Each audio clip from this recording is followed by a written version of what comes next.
You give us an update on the F-16 training for the Ukrainians, where that stands at this point, how many have graduated, if any, and whether there's going to be another tranche going in for training. And then on the question of American contractors going into Ukraine, has a decision been made yet on whether that's going to be facilitated or allowed by the Biden administration in terms of DoD contracts for American firms that want to go in and help?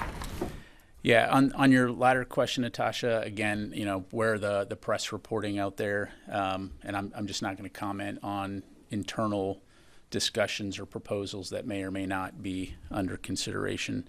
As it relates to the F-16s, I'm tracking that there's currently over a dozen pilots training on the F-16 in both Denmark and the United States for operational security reasons. I'm not going to be able to get into the specific numbers of pilots at those locations and the training timelines.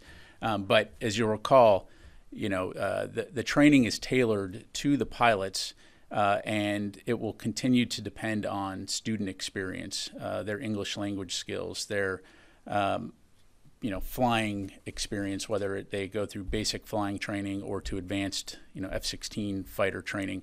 And so the Air Power Coalition, Capability Coalition that has been put together by the UDCG continues to look at this holistically and take into account Ukraine's needs. That's the alarm. Sorry, guys, that's all the time I have.